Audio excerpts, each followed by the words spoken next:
Your Highness, Sheikh Tamim bin Hamad, Amir of Qatar, Excellencies, distinguished ladies and gentlemen, I'm very happy to once again have the opportunity to take part in this anti-corruption event. I congratulate the award winners. Recognizing such efforts helps to prevent corruption from becoming a way of life. First, I want to congratulate His Highness as well as the organizing committee and the people of Qatar. First, for something else, I'll come to the corruption part later, for the enormous success hosting the FIFA World Cup.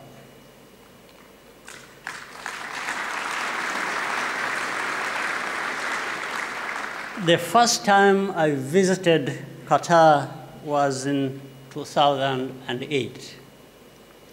I've been able to witness the progress since then and the tremendous achievement in the lead up to this World Cup.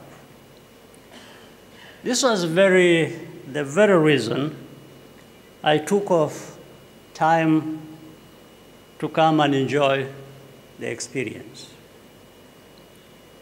FIFA was right to select Qatar to host this tournament, and the results on the ground make that fundamentally clear.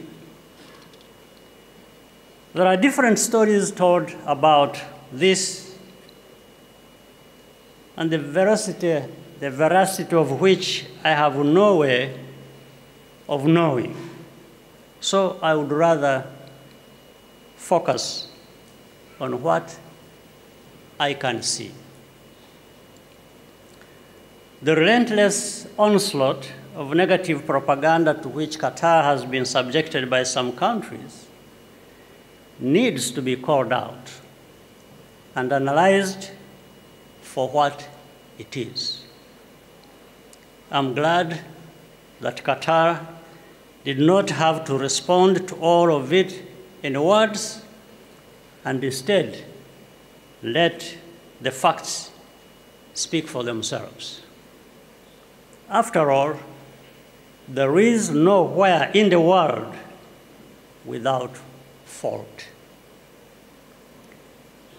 The real subtext of these criticisms is that only certain countries and people deserve the honor of hosting events of such a global importance. The main lines of attack we have seen, for example, on migration, labor, illustrate the hypocrisy. It is as if such problems have ceased to exist in other parts of the world, especially where the criticism originates from. In fact, the situation for them is often much worse. Yet tens of millions of migrants drive the agriculture and services economies of rich countries while being denied basic rights and protections, including even the right to legally exist as residents in those countries. This is an example of an orchestrated campaign to put a country like Qatar, according to them, back in the inferior place it is supposed to occupy, according to them.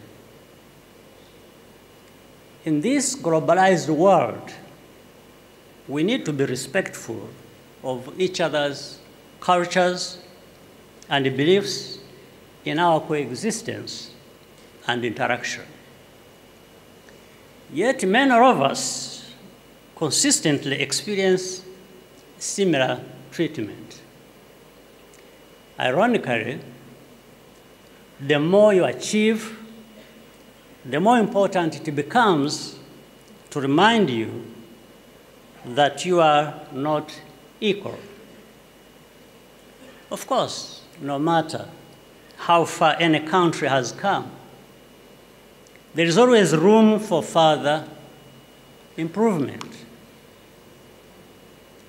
Over the past generation, Qatar has been on a steadfast quest to improve the well-being of its citizens and share its prosperity with the wider world, including through the Qatar Foundation and other philanthropic initiatives. Indeed, many of the countries behind these criticisms have seen huge benefits from the investments made by Qatar in their own economies. The money spent to prepare for the World Cup is, in fact, a wise investment in the future of Qatar. A big portion of the amount which the media complain about includes the construction of an entirely new city, Lusail, which will be an anchor of new growth and development for decades, if not centuries. Qatar is not the only country in the world to be blessed with enormous natural resources. What sets Qatar apart is that it has used its natural advantages to create incredible value that will stand the test of time. In other contexts, we have seen such a wealth squandered through corruption.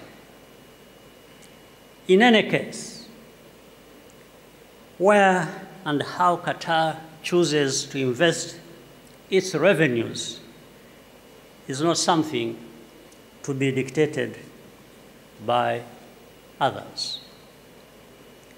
The people of Qatar should take heart and be proud of the success of the World Cup.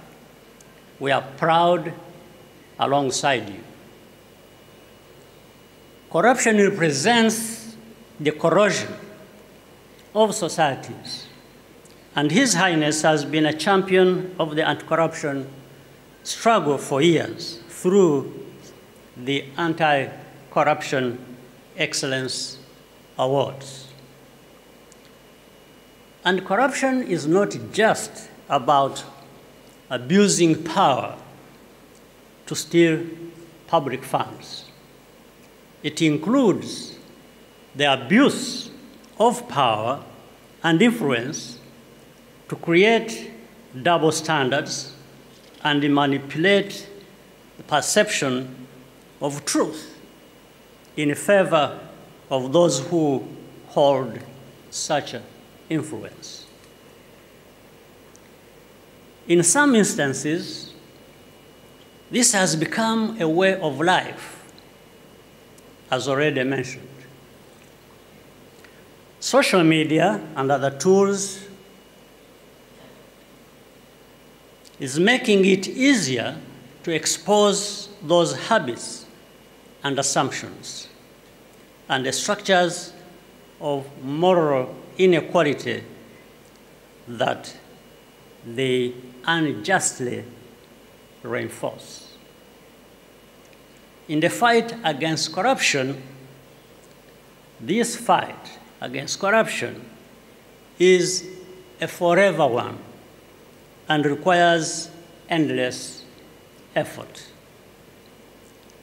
The ultimate goal for all of us should be to build and sustain societies of integrity and fairness, and for the different cultures of our world to interact with each other as equals.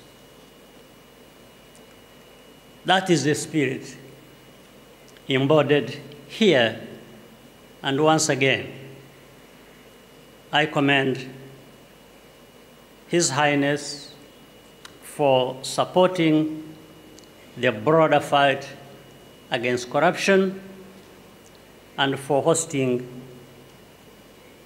the world in this extraordinary country. I thank you for your kind attention.